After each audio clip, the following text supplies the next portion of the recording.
We get live right now, man. It's going down. Excited for the season. You know, we coming off a playoff win.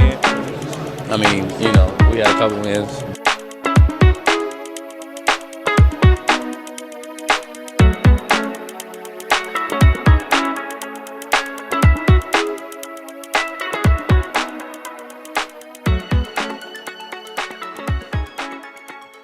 Hello and welcome to episode 169 of Diaries, a Milwaukee Bucks podcast. My name is Riley Feldman, one of your usual co-hosts. Back again after another 500 week. The Bucks continue to be 500 in the year 2024 after 10 games. Here to break it all down with my first usual co-host, Kyle Carr. Kyle, how are you doing? It's winter. We had a polar vortex. It sucked. Thankfully, it's starting to turn around, but sometimes I question why I live in this godforsaken state.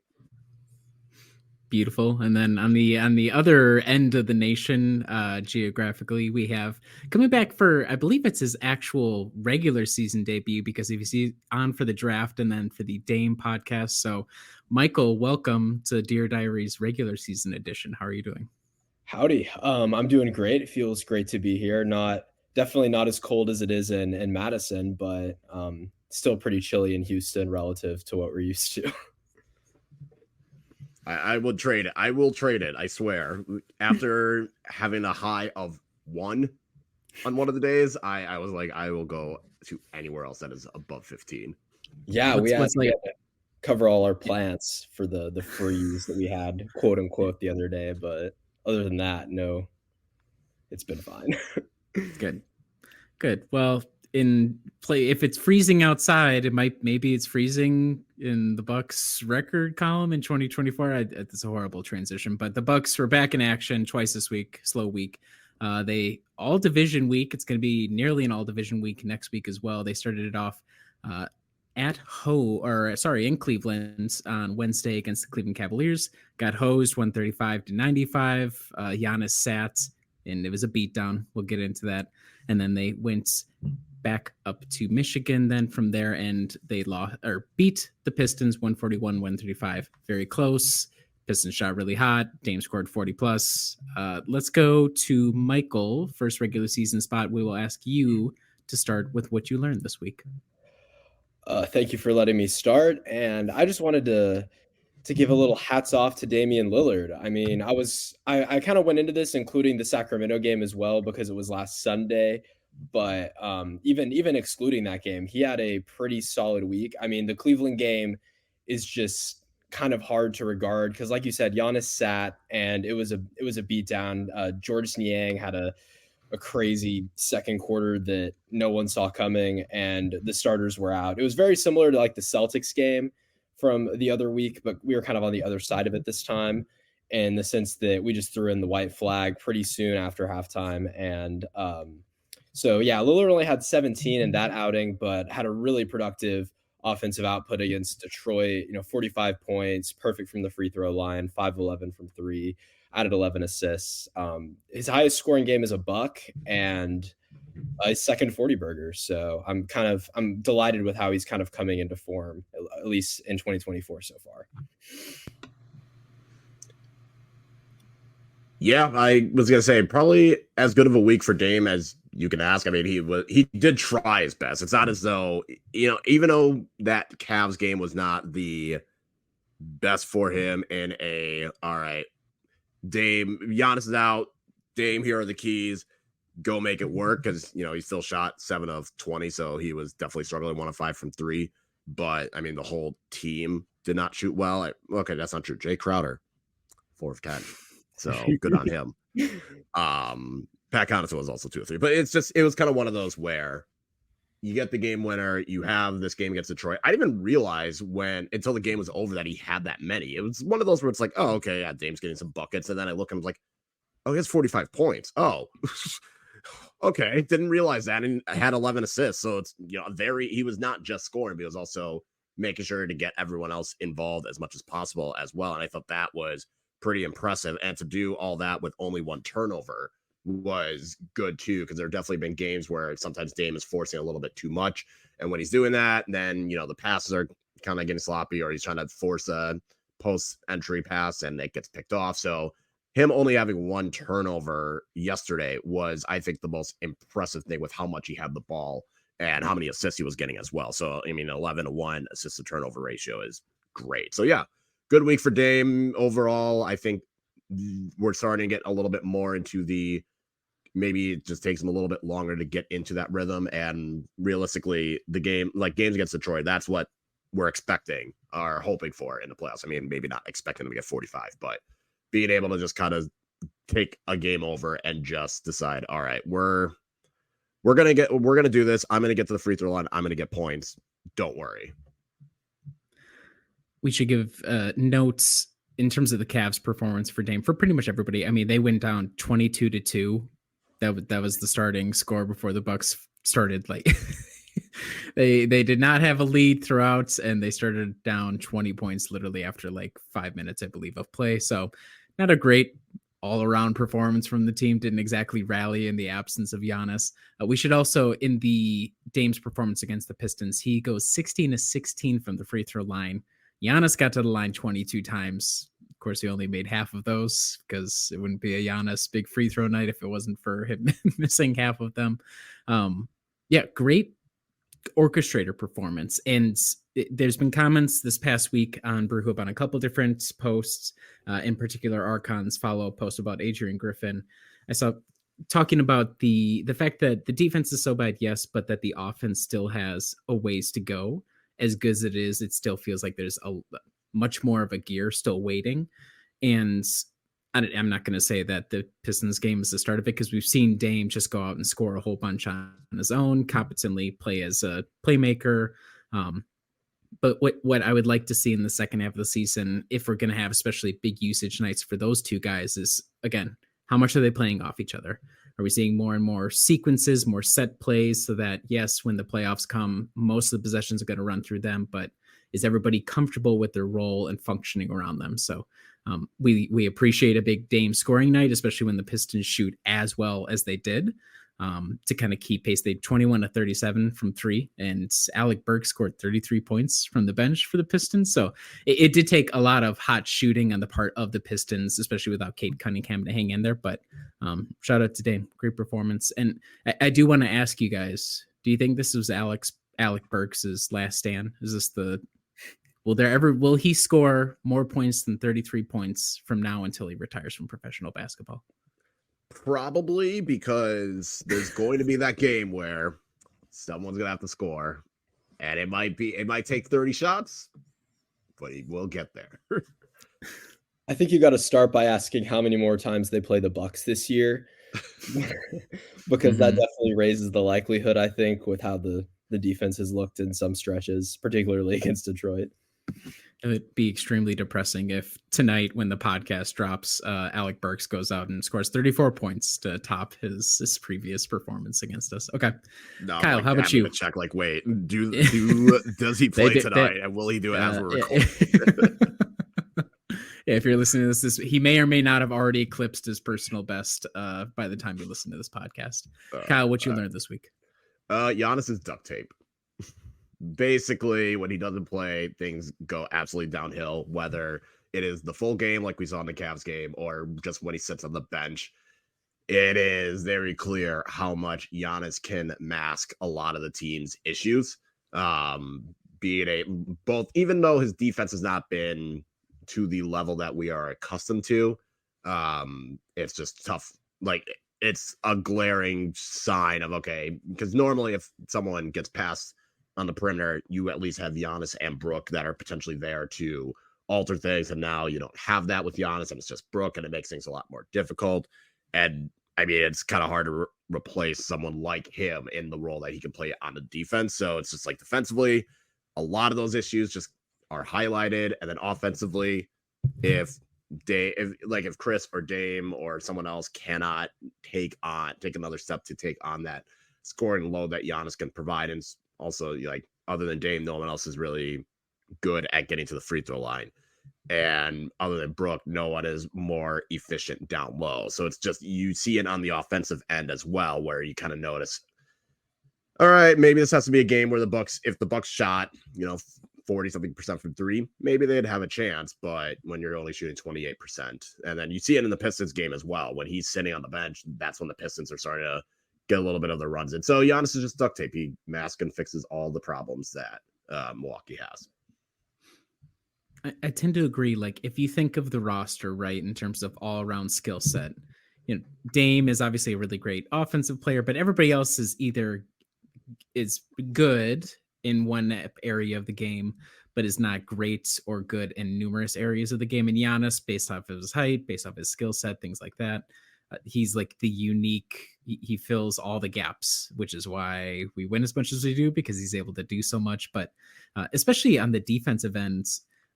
In the Pistons game, you could see still a number of instances, and we'll continue to talk about the defense all season long because it's the most important thing we got coming out of this. But the inability on the perimeter for guys to stay in, even maintain a little bit of contact, stay in front of the ball handler. The ability to help out Brook is still crucial.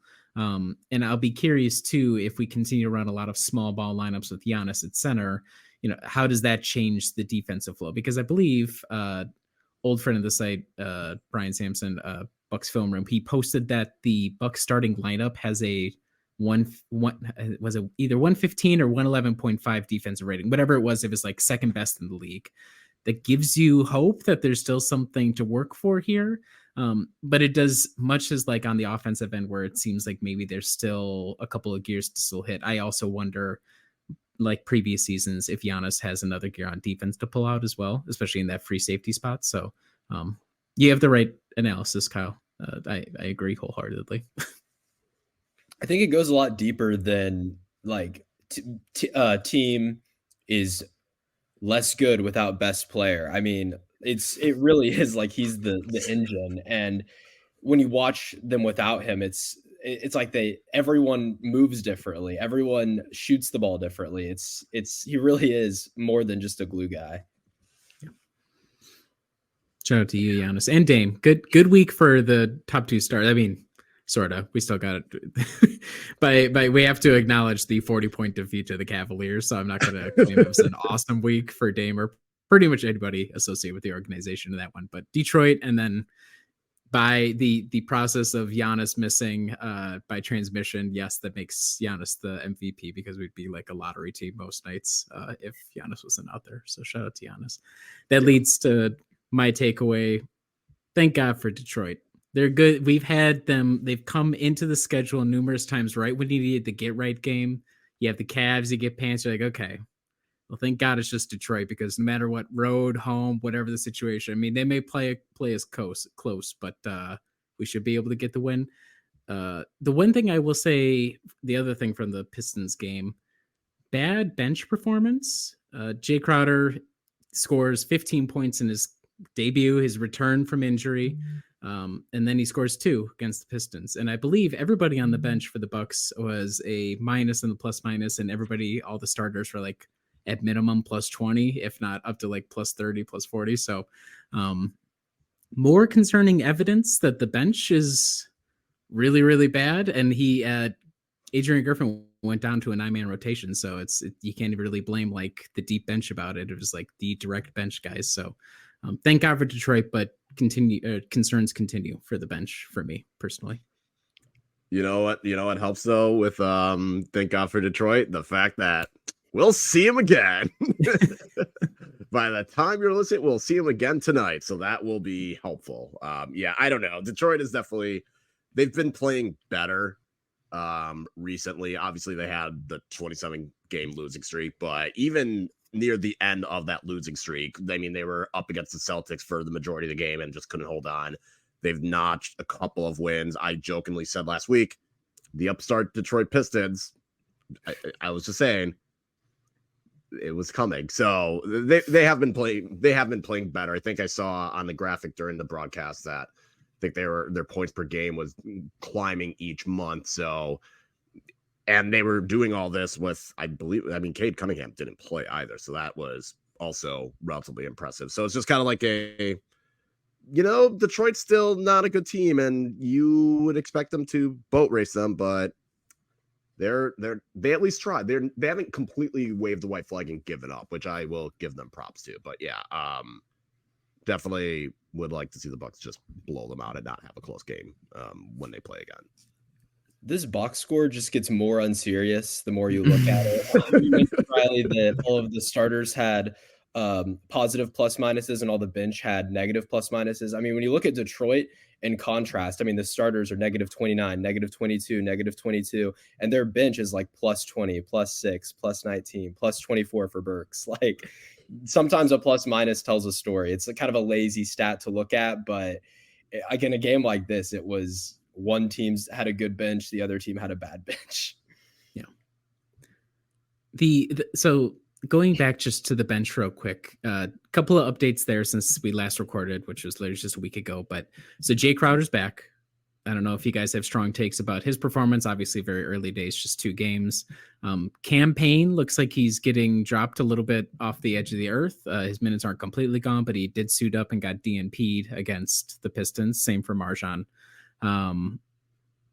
Any thoughts about the bench composition now? The other guys who played from the bench, Bobby with 16 minutes, Andre Jackson Jr. with 15 and a half minutes, Pat Connaughton 14 minutes, Jay with about 14 minutes as well. Any thoughts about bench campaign getting dropped? Anything interesting there to you guys? What's going on in the rotation?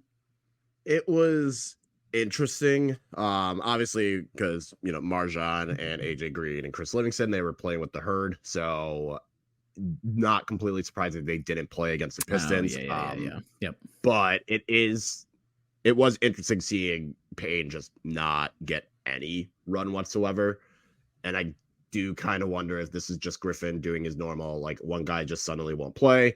If this is, well, with Jay Crowder back, maybe it'll be Dame just primarily initiates the offense, and then Giannis and Chris will do it on the minutes that Dame sits on the bench, or Andre Jackson Jr. is capable of doing it. So maybe that's kind of the outlook on it. I don't know. I'd say I'd probably need another week to get a better idea of it, just because this game was just like a weird one. And then he played like 13 minutes against the Cavs. So it's like, well, now it's also primarily garbage time. But yeah, I need another week before I really read anything into the campaign not playing part. I'm kind of on the same page with that. The defense gets like especially dreadful when the backcourt is Lillard and campaign, but yeah, I kind of agree with your sentiment, Kyle. That's really got to break Griffin's heart, man. He's like, well, let me go to the bench. We need to spell for a couple of garments. He's like, damn it. He's like, everybody, my entire guard core is just horrible except for Ajax, and he's like 20 years old. So I'm just, my options here are a little limited in the bench guard rotation, which we'll talk about here shortly in the trade exercise. Trying to think any other takeaways, not even just things you learned, but any other thoughts about the team before we get into trade scenario.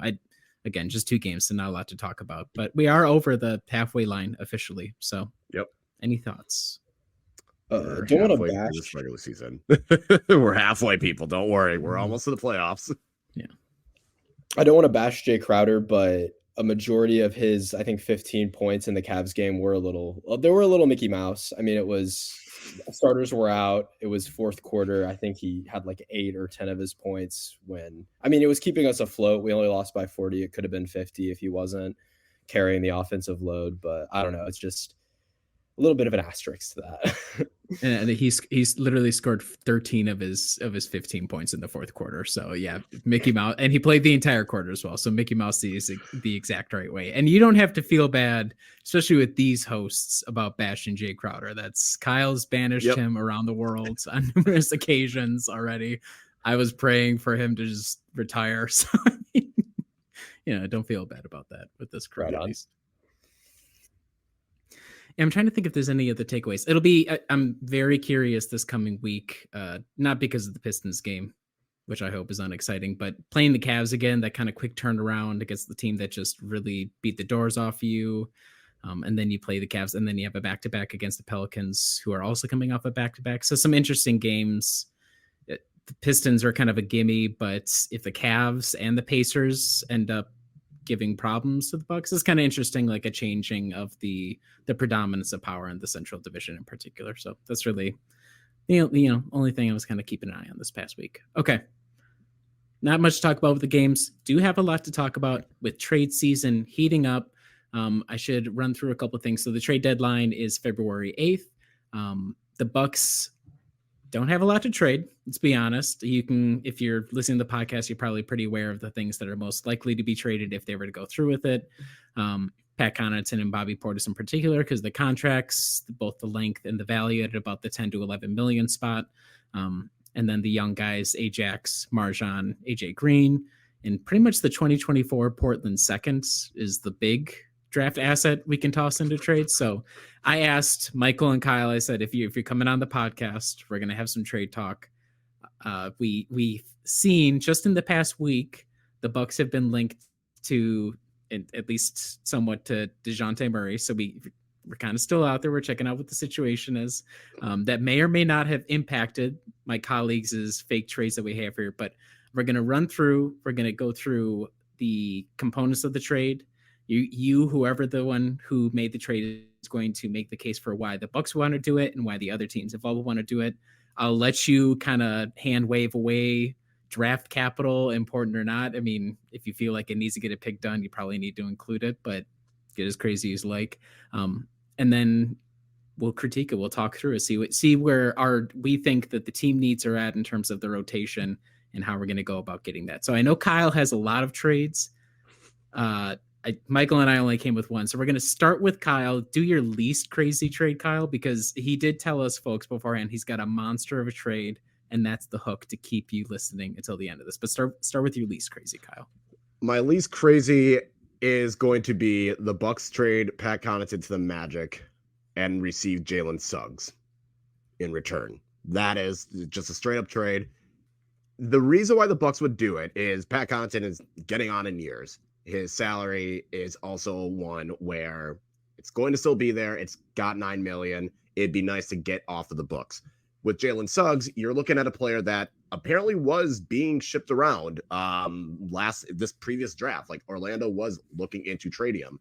And right now there is a team option for him. This upcoming, they took that $7.2 million. Then there's another one that is going to be $9.1 million. So if the Bucks do decide, you know what, we don't need this, we can go our separate ways, then at least you have that aspect of it. So that is why I did that trade. It's one of those where it's kind of would both teams necessarily do it? I don't see Orlando being as willing, but I think Orlando would probably want a guy that knows his role, knows he doesn't need to start. He can come off the bench. He can provide shooting. He brings veteran leadership. I'm sure the real estate market down in Orlando would be thriving with the Disney people as well. And I think it's one of those for Orlando. It would just be a veteran presence on a team that is still pretty young. I mean, other than Joe Ingles, there's not much youth. I mean, there's not much veteran players that I think Orlando would necessarily have / rely on. You're kind of looking at, Markelle Fultz, you got Wendell Carter Jr. Gary Harris, I guess, would be technically one of the veterans, and he's 29. Otherwise, yeah, it's like Joe Ingles. But there's a couple of guys, like, this is a talented young team, and I think having a guy like Pat Connaughton who has that experience and can actually be somewhat useful for them, unlike Joe Ingles. Like, yeah, Joe Ingles probably is doing okay enough, but that's what I saw with Pat Connaughton. For the Bucks, Jalen Suggs would be a plus defender that they could have. They would, again, the contract wise, if the team decided to, they can part ways with it this upcoming summer. Otherwise, it'd be $9.1 million. So not anything, like, you can cut your losses. Talented player, can play point guard, can't play shooting guard. So that helps out as well in terms of not needing to rely on campaign as well. That's where I kind of went with it. Again, this is like my least crazy. It was if there was a logistical reason for either team, one team gets experience, the other team gets some youth. I like it. I have to say, if John Hammond and or whoever's the actual GM agreed to that deal, barring, of course, other draft compensation, I would probably just call for their public execution. Oh, yeah. Two of these three trades are, if the other team accepted it, the league would need to investigate collusion. Like, this would be we're shutting this down. We have to shut this down and figure out what the hell is going on. Would be the statement from the league office. I've never been big on Suggs, mostly because the couple of games I've seen him play, for whatever reason, the few non-Bucks games where I watched the Magic, because I must have been just really sick in the head that evening prior to the Magic being good this season. He just didn't really impress me all that much, but I like the height, like the size. Do you envision him being a starter over Beasley, or is he like the alternate kind of filling that slot if Beasley drops off? Like what do you envision feel like his he best would role be being? you could start Beasley. You could start him instead of Beasley and wouldn't lose too much. I mean, Beasley's shooting really, really well, but overall it could help the team's defense. But then the bench defense is just absolutely worse. And I don't know if it's possible, but it would be. Yeah, he's shooting 39.6% from three this year compared to 32% the year prior, and then a whopping 21% from three 2 years ago. So heater, or did Jalen Suggs learn how to shoot? TBD on that. Michael, how do you feel about Jalen Suggs? Would you, if you were John Horst and they threw that deal your way, would you accept the deal?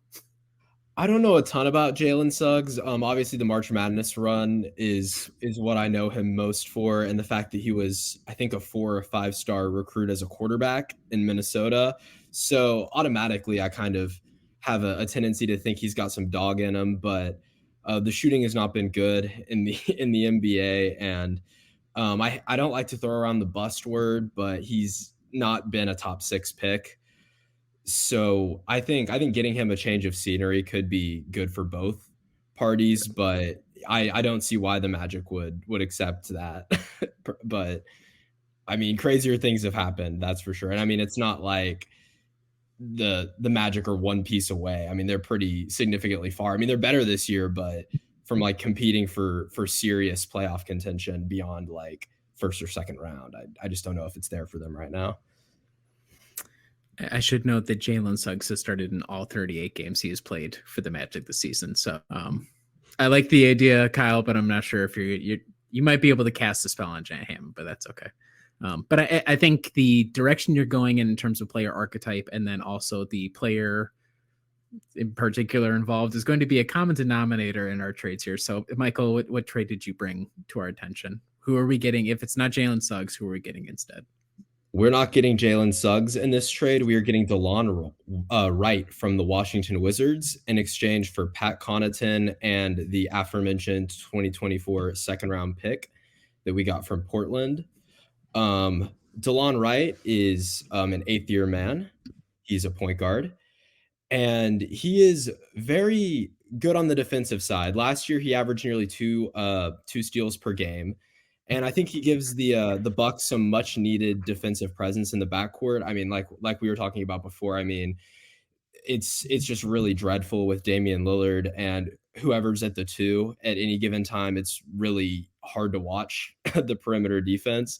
So I think he would give in like 20-ish minutes a game, I think he would provide some good backcourt pressure. And the Wizards are a 7-35 ball club. They've lost 10 of their last 11, and they are so far away from a competing team. I could see them just making this trade for the pick.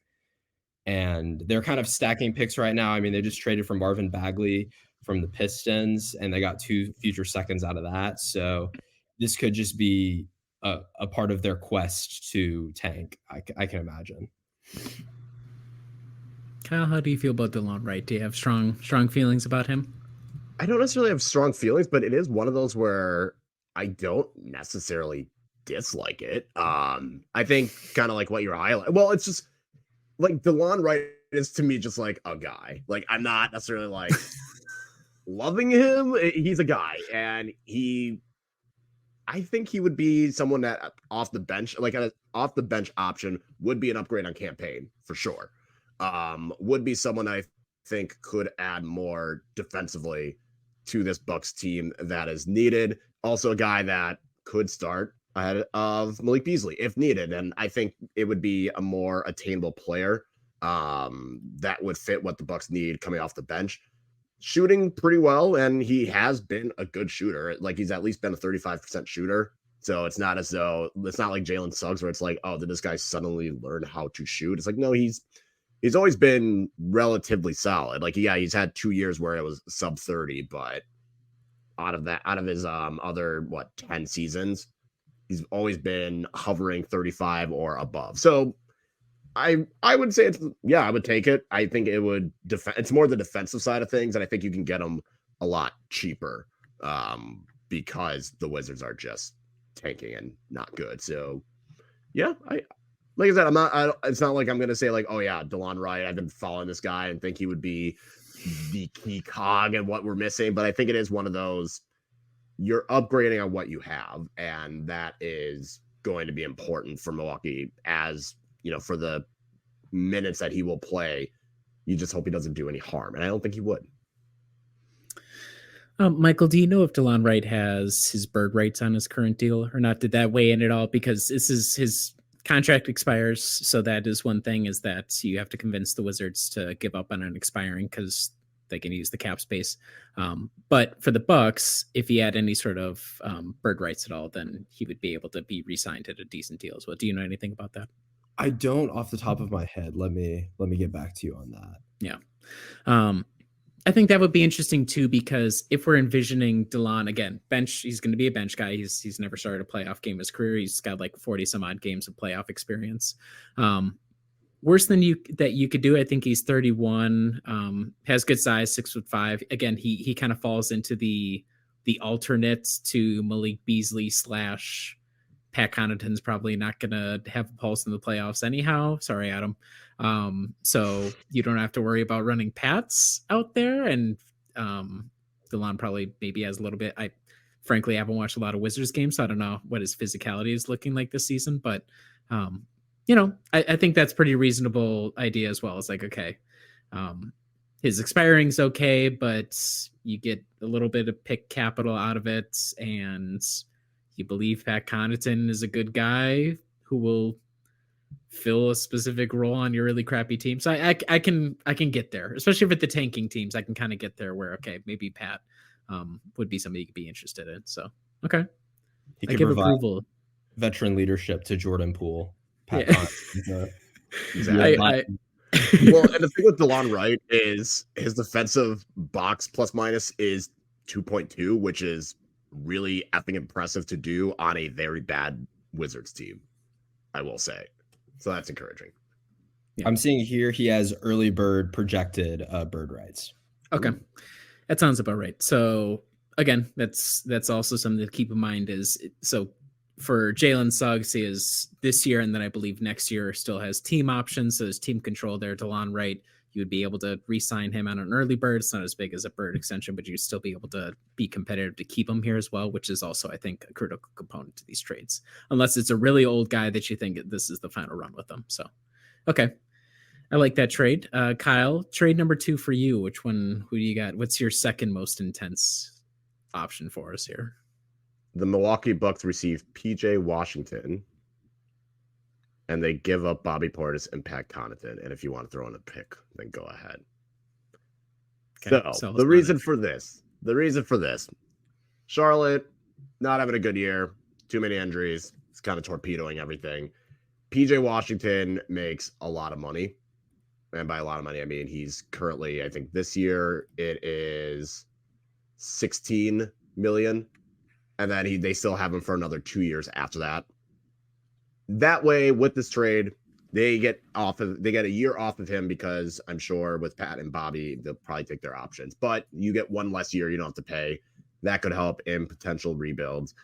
I don't see, again, it's another team that's kind of he's not as young as Jalen Suggs, but at least there is like potential with him. Not necessarily potential, but he can't shoot. He's not shooting well. Like, let's just be real. He's shooting like 32%. It's not pretty. But for Milwaukee, this is a down year for him. I mean, he was like 35 last year, 37 2 years ago. Like, normally he's around 38. So, yeah, down shooting year, but could be another option off the bench. If you want to get someone that can more or less do what Bobby has been doing, you might as well get someone that is younger that could potentially be a better option on that side. And for Charlotte, why they would accept it again, another veteran leader. Another, and like Bobby, I think would be able to take on more of that leadership aspect, be able to be more that go-to for that. I think him and LaMelo Ball, when healthy, would be a good combo. So I think there's that. And then with Pat Connaughton, I just had to throw him in because the contracts wouldn't have worked otherwise. But it's this one's more the look. We're gonna have to get rid of Bobby. Like Bobby and Pat are the only two players you can trade. You may as well just trade them and get someone that, in theory, could help them. I like the kind of the idea of selling it to Bobby Portis as going from like a championship team to a not championship team is like, oh, you get to be a leader. You and LaMelo can be leaders of these young men.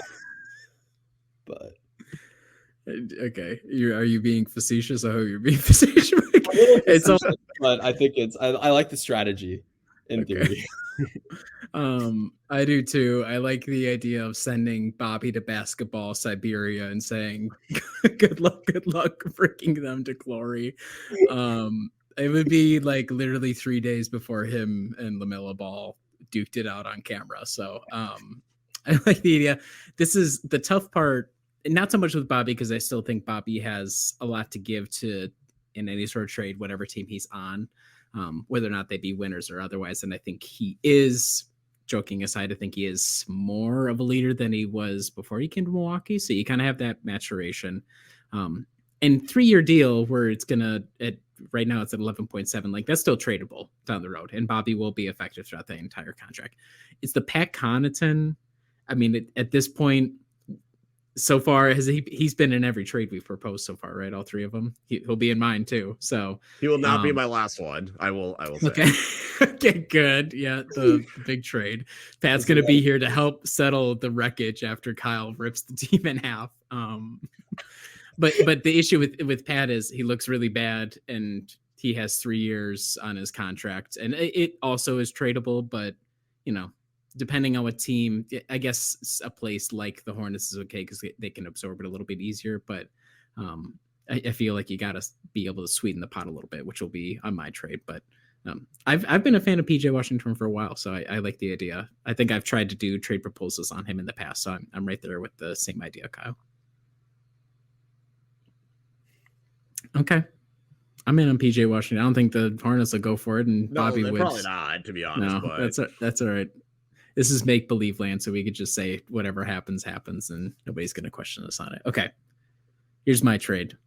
And this, I feel bad, Alex, our colleague Alex, he literally proposed the exact same trade. I swear I did not steal the idea from him, but I was looking on SB Nation, our sister site, the Trailblazers, because I want Matisse Thybulle on the team. And they wrote a piece reporting that Alex wrote a piece speculating or why the Bucks want Matisse Thybulle. That's some real posting from our friends over on the Trailblazers sister site. So the deal is this: Matisse Thybulle, who's on $10.5 million a year with 3 years still left on his contract, in exchange for, you guessed it, Pat Connaughton, Marjon Beauchamp, in the 2024 second round pick. This is literally piece for piece what Alex proposed in the recent past. Alex, great minds think alike. Why do the Bucks do it? We really, to me, need the alternates from Malik Beasley. That's why I keep mentioning it over and over again, which is what this is supposed to fill in here. Matisse is a great defender, and the 3-point shooting has been there this season where it hasn't been in the future. Again, did he actually learn how to shoot, or is it just a hot streak? TBD. He's young.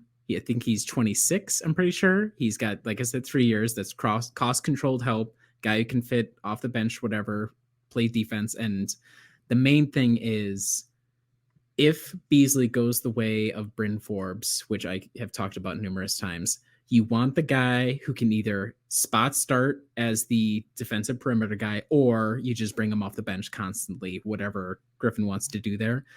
What I want this defense to do, and what Griffin is trying to get it there, is, okay, don't give up 3-pointers. Give up 2s, not 3s. The issue is once you pass the 3-point line, our defense is so bad that it just leaves everybody out to dry.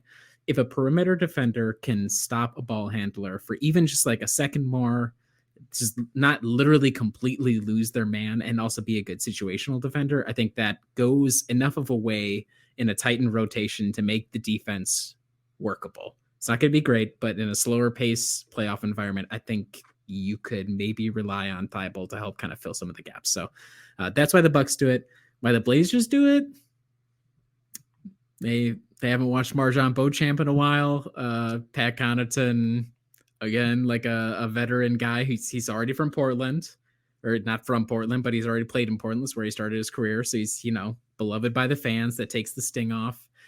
The second round pick for 2024, the Blazers are bad. They're trying to tank. Pat would help out with that. And if they get their own pick back, they can either hold on to it because it'll be a high second rounder, or trade it, be a part of a bigger trade because there's going to be more things to move around.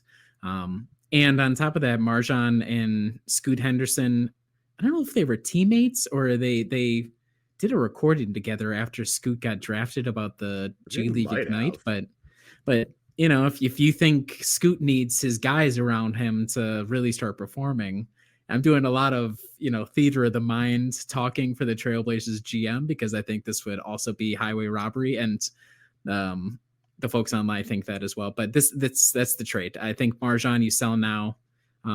Pat's the salary, you get it done, and then you throw in a little draft capital. So they get a young guy with some upside in theory and some better draft capital in exchange for one of their better rotation players.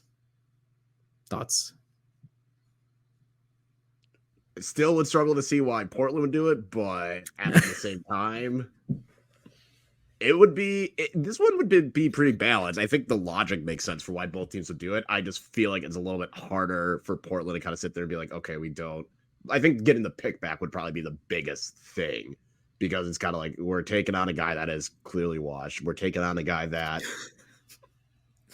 we're still unsure on, and then okay, we get our pick back for someone that can be useful and could be used and like someone that they could technically go and flip and turn into something else down the road. But I think Milwaukee would be a good idea, a good alternate to Malik Beasley, someone that defensively would raise the floor for Milwaukee, which would be nice. But I've just never been big on Thibault. Like, I've always just been kind of like, he's there. There's nothing. I've never understood the appeal of him. I don't think other teams did either until he started shooting well this year. But, when he went from the Sixers to the Trailblazers, like, oh, there goes the defensive stopper. And, he's like, okay, but if you're going to be that one way of a player, it's like Andre Roberson, who was like an excellent defender until he fell off the cliff. If you're just going to be like the defensive guy, you have to be an elite defensive guy. And I think he was pretty good and had like a little bit of flexibility, and he was young. Yeah. So now he's like salary slot, but if he's making threes, but the idea the other way is too, like, Marjon fits the age timeline a little bit better for what the Trailblazers will be going for. Pat could get rerouted again. It's not going to cause trouble. And like you said, the draft capital. So if it kind of depends on if the Blazers are looking to continue to sell off guys, or, what their anticipation is. Because if he's on the market and we're like the best offer and they're like, oh, whatever, like, we can make something work, it's the same contract yearage, whatever, then you can kind of see it. But I don't know, what do you think, Michael?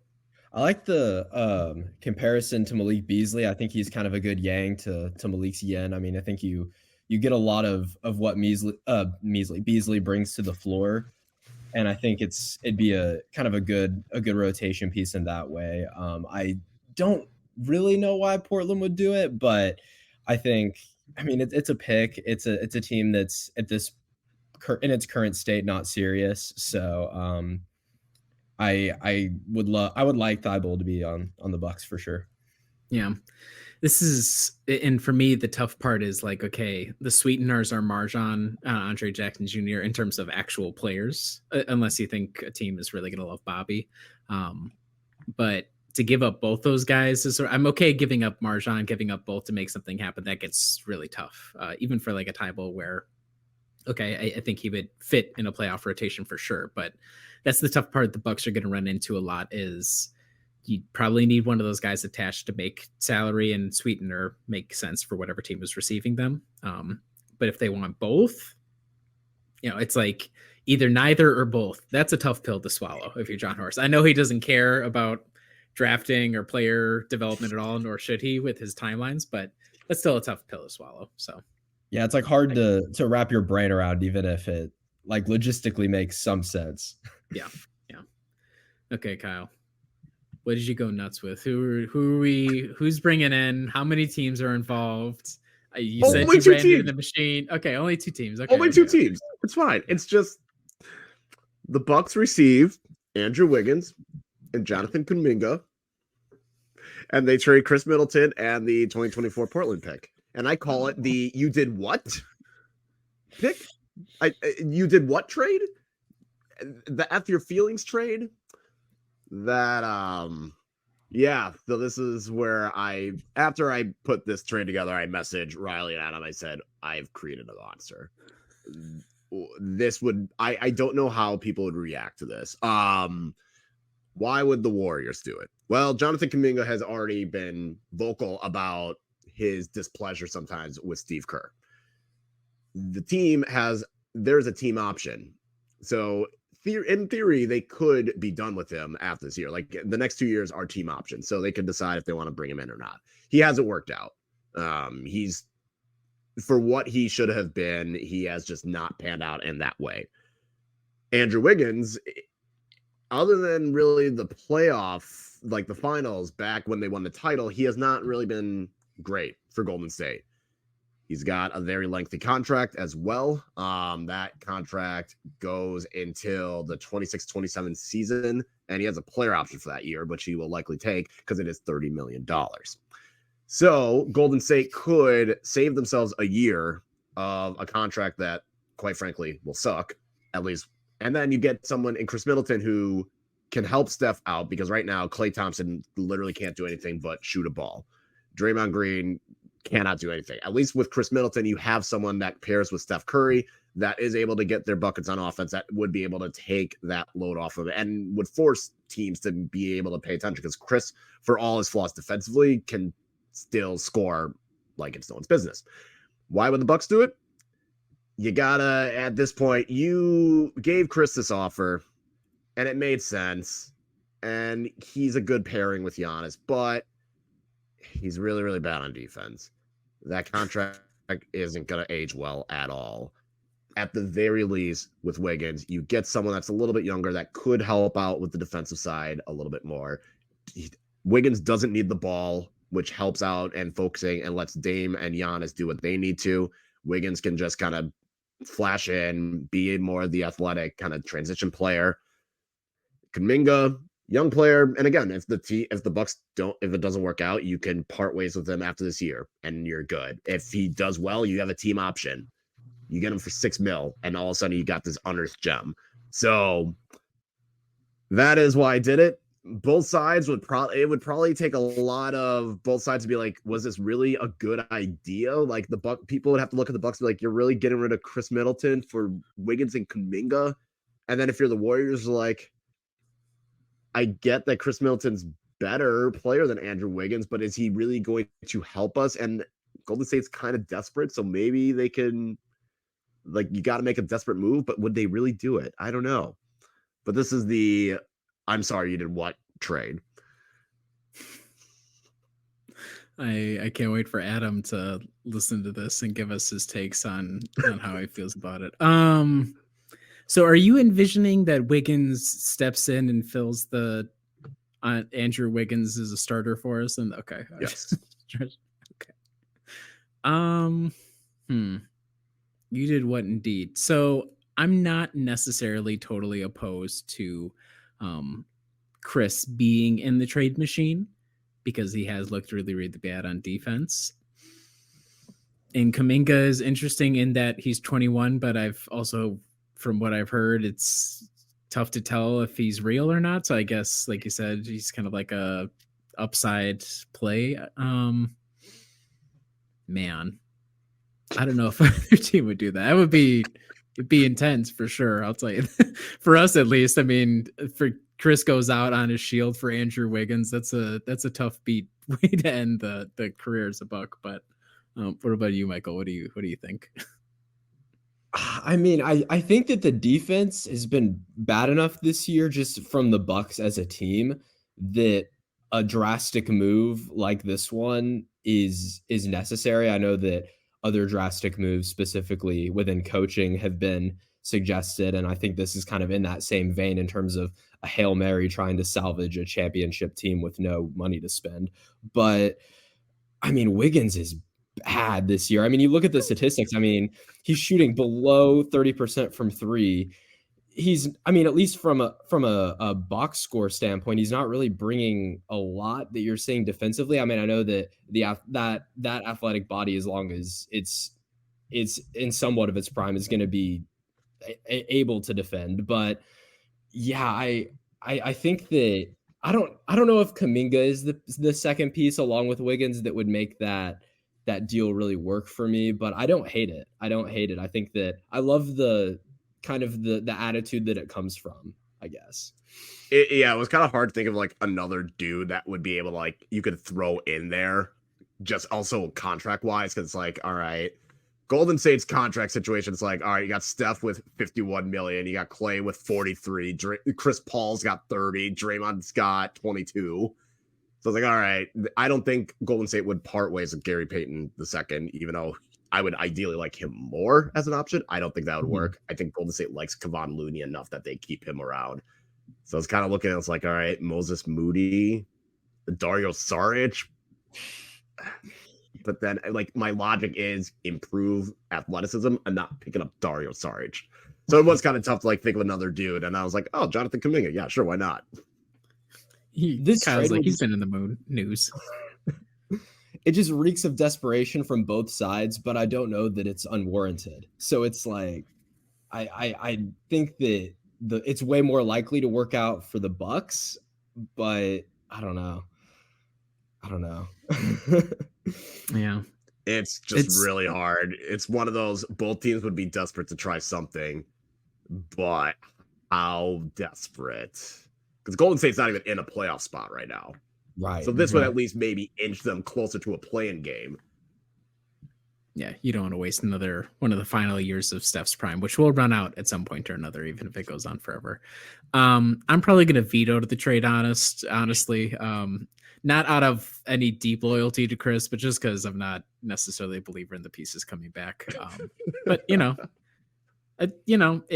if you're going to go all out, I find it interesting thinking about if it's Chris versus Brooke, and then who you're bringing back. And part of the trouble with, and this is obvious through our trade exercises, anybody who kicks on the trade machine, trying to find reasonable teams to take on these contracts, finding the logic for why they would nab it. We don't have much sweetener. And then on top of that, especially if you send two guys out for one or more than that, trying to backfill off of the buyout market or for free agents is kind of a tough task, or it's an unknown. We don't know what that market's going to look like. So, this if you're going to get crazy, go crazy with it. But that's why I'm curious how the actual trade deadline will work out, because there's a lot of factors both for and against a trade happening. Running through these, any other takeaways that you guys had? So it kind of seems like we all think guard to wing is maybe the biggest need based off of play. Would you guys tend to agree with that in terms of the trade market? Yes. Yeah. Just because if you're looking at what are you trying to upgrade, it's going to have to be that two guard or that wing. And that is the area that if Milwaukee's defense is to improve, that's probably the only way to do it. Yeah. I was kind of kicking around the idea of another PJ Tucker trade, but man, would be a tough pill to swallow to have to go back and trade actual assets. And now he's 38. And you have Jay Crowder, which might be able to. Kyle shaking his head. No, he's not on the PJ Tucker. What about on a buyout, Kyle? PJ Tucker back on a buyout. Would you take him? No, I mean, for what? Like, I guess for me, it's just more, okay, you bring him on a buyout. You're giving him playing time. Is it really that? Like, are you just there? Is he going to be there just to yell Adrian Griffin from the bench? Yes. Because he might as well almost exclusively. Then I don't know. It's just like, am I really going to bench Andre Jackson Jr. or even Jay Crowder for PJ Tucker? And it's like, no. I'm not doing that. So it's just kind of hard for me to be like, okay, who's playing time are we gonna have to sacrifice to make this work? Yeah. Okay. I do Well, like we'll the see. idea of bringing in a veteran for the coaching upside with a rookie coach, though. Not really, but it would be a funny move if that was the reason for it, or one of the reasons for it. Yeah, that's the trick. That's like what they've done in the past with the buyout guys like Pau Gasol for reasons that weren't clear at the time and remain unclear. Who was it? Marvin Williams, who retired with us. At They've least tried Marvin it in the Williams, past. you can talk yourself into it. Yeah. I can at least be talked Zombie- into Marvin Williams. Yeah. Based off of your experience in this, what's your feeling? Trade, no trades. Obviously, we have no clue at all. John Horst is swung it from left, right, and center out of the blue. How do you feel about the prospects? Or do you anticipate a trade, no matter the size, by John Horst at the deadline? Yeah, because Horst has always made a trade at the deadline. Might not be a big one, but I think he'll do something. Ditto to that, especially with kind of how drastic things are seeming right now. And I mean, in the middle of a championship window, I would be surprised if he doesn't at least do something minor. Yeah. I think he's going to stay pat based off of his discussion with buyout guys, if only because this roster feels half built. The coach, we're a little unclear as to what that situation is going to be in the somewhat near future this summer. And if they let time tick over, they get access to more draft capital. Now, there are CBA restrictions that are going to make certain trades a little bit more difficult for the Bucks once second apron stuff starts kicking in. But I'm kind of leaning to no. I think the logic is hard to justify for the other teams to get involved unless there's like a 3-team trade where we get in on something like that. But I'm going to say no. Don't want to get too invested. You keep the capital, you keep the contracts. Maybe you can do something bigger in the summer to rework the roster in a better, in your image, with whatever coaching staff you have, and with Dame and Giannis, another year of experience with those two guys. So I'm going to say no, but even a small one wouldn't surprise me either. So any other trade talk? Any other trade takes? It's kind of hard. It's kind of hard to really picture much trades because right now the Bucks only have like 3 players worth a damn that you would trade. Yeah. Okay.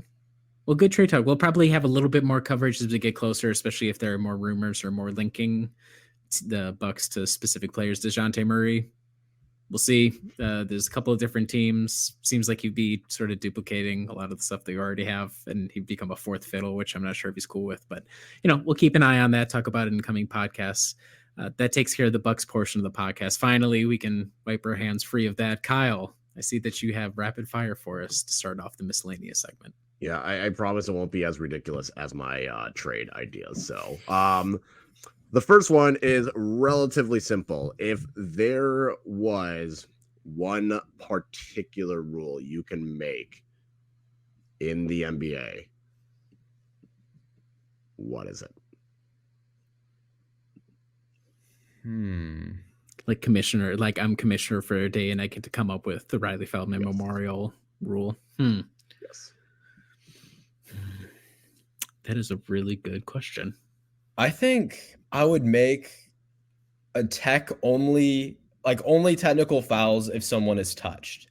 I think we should encourage a little bit more trash talking. I think it makes the game fun. These are grown adults. And I think that I like when like a dunk happens and then there's some yelling that's going on between the guys, but then the refs have to get in the way and police it all and throw out tees. I would rather, if you touch somebody, you deserve punishment, but if I was GM, I would lax a bit on the trash talk tees. I would do something with the 3-point line. I'm torn between pushing it out or cutting off the corners completely. I don't advocate for a 4-point line. I just think, come on, it's tough to say when you have to have your principles because obviously the sport is constantly changing. But I'm not in on 4-point land. I think expand the 3-point line to the point where it cuts off the corners. Nothing against corner shooting, but it's statistically by far the easiest 3-point shot you can get. Teams are very used to getting looks out there if that's like a core component of their offense. I just think it might slow down a little bit the 3-point revolution that people typically view as a negative. It can be kind of hit or miss for me, but if you want more shots inside the perimeter, That's a quick way to get rid of the easiest shot and see how they adjust from there. So that would be my proposal. All right. Mine would be just get rid of flagrant one. Just make it a flagrant 2 at this point. Like at this point, we're kind of in a flagrant 1. It's just more subjective at this point. If it's going to be a flagrant, just make it a flagrant 2. Let's move on. So Brook Lopez, it's kind of a 2-parter. Do you think he has increased or decreased his 3-point attempts this year compared to last year? I'm going to say, damn, I'm trying to remember the last time I saw him shoot inside. That wasn't like a putback. I'm going to say he decreased them. It feels like he's less involved in general with the offense that he has been in the past in your average regular season game. I'm going to go increase just to oppose you. Okay. And is his 3-point percentage higher or lower than last season's? I would guess higher. That would be my... I I'm would guess gonna, lower attempts, I would say higher. Okay, I'm going to go opposite Michael again. I'll go lower as well. It also feels right. I think Brook had a little bit of a bounce back here, if I remember, from last season. Correct. So last year, Brook Lopez shot 37% from 3 on 4.7 attempts. This year, Brook is shooting 33% from 3 on 5 attempts per game. So you're right. How do we feel about Brook Lopez?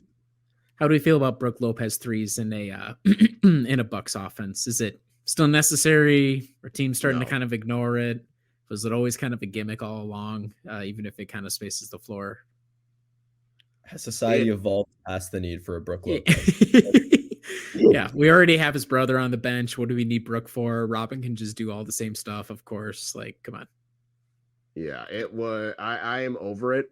I don't think especially when you have Beasley and Dame and Chris, you don't need another guy that is out there shooting threes. When Brook first got here, it made sense because you really only had Chris and Brogdon that were capable of shooting threes. And then when Drew comes in, it's like, yeah, you have someone, but there hasn't been as many very good shooters on the Bucks roster until this year. And now it's like, you don't need Brook out there pulling up from 29 feet. Yep.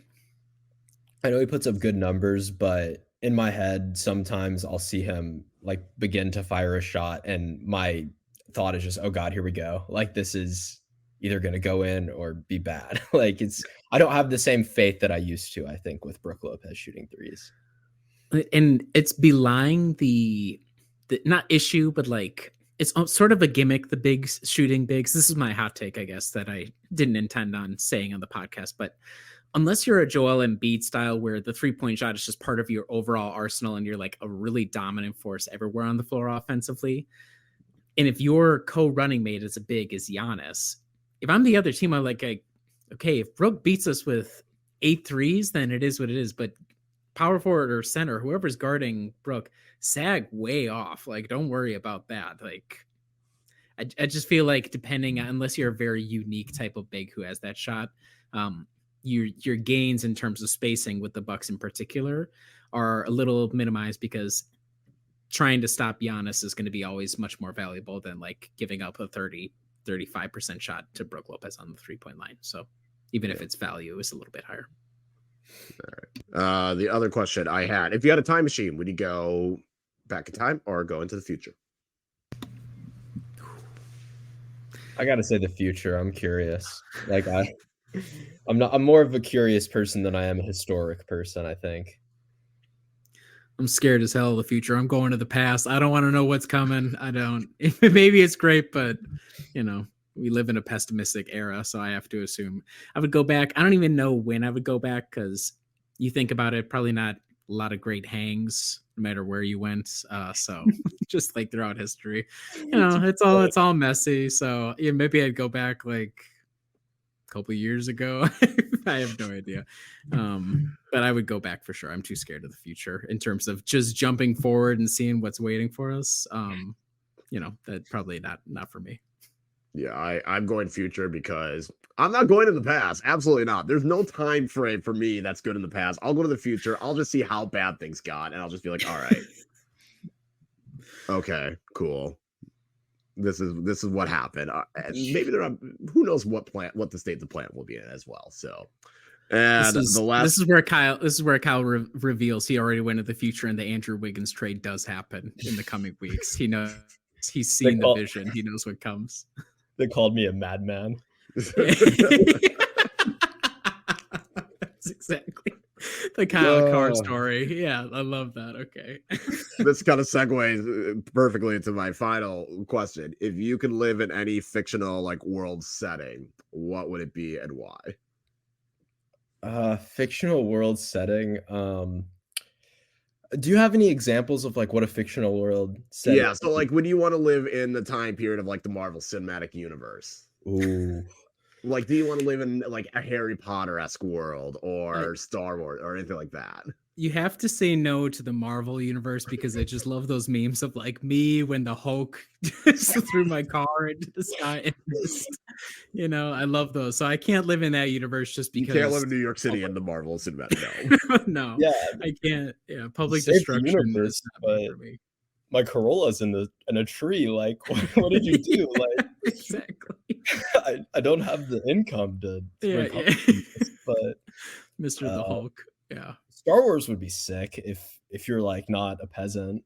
I feel like if I'm just like in Mos Eisley Cantina, it might be kind of crappy, but if I was like a Jedi. I was gonna Michael's go like- with Pokemon. Michael's like, I want to go to the Star Wars universe and just if I could be a basket blog boy there as well. Just like if I could be at that mid tier, I think that would be dope. Which is true, probably. Obi-Wan would not have survived in the more physical era of Anakin was a hashtag problem in his era. Mickey Mouse Jedi. Yeah. Man, fictional universe I would live in. I'm going Pokemon because I feel like that's the least. If things were to go bad, how screwed would I be? Because what spurred this question was someone asked if you could live in a certain anime world, what would you pick? And I was just like, there is no good answer. I don't have a great answer, to be honest. I don't think the like high fantasy like Lord of the Rings, again, it's a tough living no matter what the situation is. It's not, it's not super chill. You don't want to live in like any of the video game environments because it's all death and destruction, apocalypse.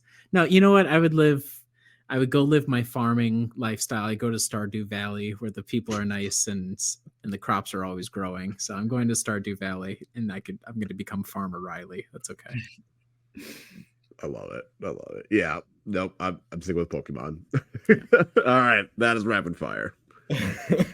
Thank you, Kyle. Does everybody catch Pokemon? I can't remember. They're like integrated in society, right? Like I mean, that's the thing. Like there's some trainers out there. I feel like everyone has a Pokemon. What they use it for that varies, but yeah. Okay.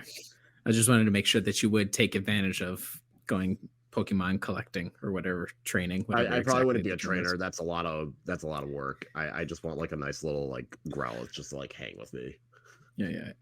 I like the idea of just using a Pokemon for like a mundane task, like mowing your yard. Yeah. When you think about it, Pokemon was ahead of iRobot by easily years.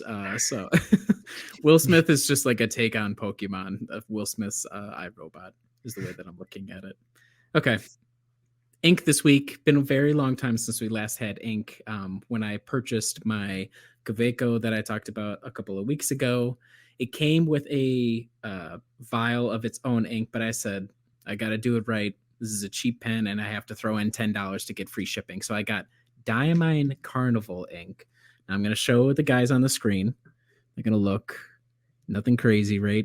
It's just a kind of like a deep red. And that's exactly what it is. Nothing crazy. But it's that sort of red where I don't like red gel pen or not gel pens, like roller balls, like what you would get used to like at school to correct papers and stuff. Mm-hmm. Ink sucks and then it's too bright and looks like it almost fades immediately. So this is a pretty hefty red in terms of how it goes down. It doesn't have a lot of reflectivity. And I like that. And would you call it like a Ferrari red? I guess is kind of like that kind of darker red. So I like the look of it a lot. It was very cheap. It came in a bunch of little vials, so you can just toss it right in the pen, which is nice. So Diamond Carnival, been a long time for red ink, but it's a good looking red ink. I would highly recommend it for writing of all sorts. Why the Carnival name? Is it just because, or is it like it's, I believe, and literally nobody quote me on this, but either there's Carnival. I'm thinking of like Carnival in Cologne or like in Germany in particular. Yeah. And I know in Cologne, which is like the heart of Carnival, red is one of the main colors. So that's maybe it. Or, think of carnivals in general. Red could be like one of the colors, big tent or whatever. So don't know the exact history, but that would be my guesstimate on it. It looks like you're, from that little sample of handwriting I saw, it looks like your kind of writing style would favor a pen that is like a little more like glidey, like in the sense, like I feel like if you were using like one of those pens like you mentioned in school, you wouldn't have like very thick writing. It would kill my hand because I would press down so hard while I'm writing. So like the gliding helps out a lot. And this, in terms of reds, it's another good point, Michael. Reds are typically drier. So the key is getting one that doesn't skip a lot. So they have to go back and rewrite. And this one flows really nicely as well. So yeah, it all fits. And I like it a lot. Shout out to Diamond. They do some good stuff with ink. all right? Okay. Because Michael's previous appearances have kind of been, again, special occasions for draft and emergency podcasts, we realized prior to recording that he does not have a recurring segment. So the playoffs are finishing now, so we'll see what kind of takes he has in the future in the off season. But we're introducing Michael's Gridiron Minutes. Titles Getting Workshop just came up with that. Michael, where are you taking us in the world of American football? I'm taking you to Buffalo, New York. There was 4 playoff games this weekend. Unfortunately, my hometown Houston Texans did not fare very well. But the biggest story probably from this weekend was the Chiefs versus Bills game. It's been kind of a recurring game in the playoffs in years past. And probably the biggest takeaway from this game is going to be the missed field goal at the end by Tyler Bass that would have tied it for Buffalo. Spoiler alert if you haven't seen it, but Kansas City advanced. But there was a play earlier in the game where McCole Hardman fumbled the ball just outside of the end zone, and the ball rolled out of bounds after crossing the pylon and going into the end zone, which resulted in a touchback for Buffalo, who was on defense at the time. And this often gets called the worst rule in sports, that if you fumble the ball into the end zone, it's a turnover and it's a touchback going the other way. I personally love that rule. I think that the end zone is a sacred place in American football, and disrespecting it by fumbling the ball into the end zone should result in a loss of possession. I was talking about that earlier with my friend, and he had the same take. Like, the end zone is not a regular part of the field. You need to be punished for fumbling the ball in the end zone. The end zone only deserves tightly held footballs that are possessed by a runner, and anything other than that should result in some sort of penalty, besides an incomplete pass, of course. I like the rule. I think they should keep it. Don't fumble. I was thinking that. I was thinking like rugby style, where like if you get close to the end zone, you just drop, like, oh no, you drop it and then kick the ball and hope for the best that way. I feel like if you were to change the rule, I could see some rugby nonsense. I saw a particular tweet that called the rule too harsh, and I was just like, man, what are we doing? Like, it's perfectly harsh. Like, it's harsh, but it's not too harsh. I don't know. Yeah. That's my take on it. The boldest take out of that, Michael, is not so much not changing the touchback rule. It's saying on a Milwaukee Bucks podcast, Milwaukee located in Wisconsin, that the biggest story of the weekend was not Green Bay Packers related.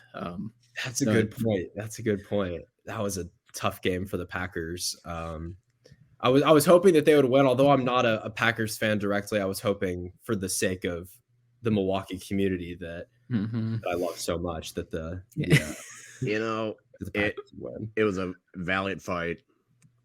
Make your field goal, that would have helped. Catch the ball, defenders, that would have helped. Yeah, and Anders Carlson, man, he's maybe a bit of a nepo baby because his brother's, I think, Daniel Carlson, but he did not have his best work kicking the ball today or yesterday. I'm just sick of losing to 49ers. I'm just annoyed that it has to be them every single freaking year, it seems like. Well, shout out to all the Acme Packing Company listeners who now no longer have anything else to talk about. We welcome your listenership, your viewership with open arms. Thanks for the Gridiron Minute, Michael. We'll keep workshopping the title, but keep us informed as to what's going on in the world of football, which we don't pierce all that much on this podcast. Okay. We're wrapping it up here, Kyle. It's not a film review this week, so we're going to go right to predictions. 4 games. Oddly enough, we have 5 in a row against divisional opponents. We're part of the way there. Bucks are still in Detroit. They're going to play the Pistons tonight, Monday night, when you're hearing this podcast. Then they come back home after that long road trip. Not long, after a couple game road trip. They face the Cavaliers on Wednesday. They face the Cavaliers again at home on Friday. And then they face the New Orleans Pelicans on Saturday. That is going to be a back-to-back for the Bucks and the Pelicans. The Pelicans will be hosting the Thunder Friday night before they come up overnight to play the Bucks the next night. Michael, what say you prediction this week? I would say it's a 5-game stretch. I would say we continue our 500-ish ways, go 3-2. I feel like we maybe drop the one to New Orleans and split the doubleheader in Cleveland. That would be my pick. Kyle? 3-1. I think get the win against Detroit, get the win against Cleveland on Wednesday, rest guys again on Friday, and then go full throttle on Saturday. I'm going to go 2-2 as well. I think the Detroit win, I think that's a shoo-in. I hope. Alec Burks, please don't hurt us. You have to imagine we'll have another bounce back of like, oh, the Bucks aren't going to get shown up again like that. And so we'll have a bounce back win against the Cavs, who are still hurt. They may be a little bit more healthy by then, but we'll see. Agree with Kyle. We rest guys on Friday or Saturday. Could be Saturday as well. And if they rested on Saturday, I'm not, too strongly encouraged that we would win 2 straight against the Cavs, given the latest performance. So 2-2. I think we'll split the Cavs and then maybe lose to the Pelicans. We'll see. It'll be an interesting game. I said 3-2. My bad. No, you're good. I just realized the different game is on Monday, but I'm just hoping Zion Williamson suits up. I hope he doesn't rest tonight. I hope we have the honest throw down because that's always fun when those two guys play. So, yeah. Okay, great. Well, thanks, guys, for hopping on the podcast. Thanks, everybody, for listening. Thanks for those watching over on the Brew Hoop YouTube. You can follow all the game action over at brewhoop.com. We got pregame, postgame coverage. We have our weekly pieces. And we have the trade candidates series going on right now, where our intrepid crew of writers try to find a trade that makes some sense like we did, and then also continue to justify where everybody is going to accept Pat Connaughton's contract. You can follow us on Apple Podcasts, Spotify, anywhere good podcasts are found. If you like the podcast, share it with a friend. Thanks for listening. I'm going to catch you guys again next week.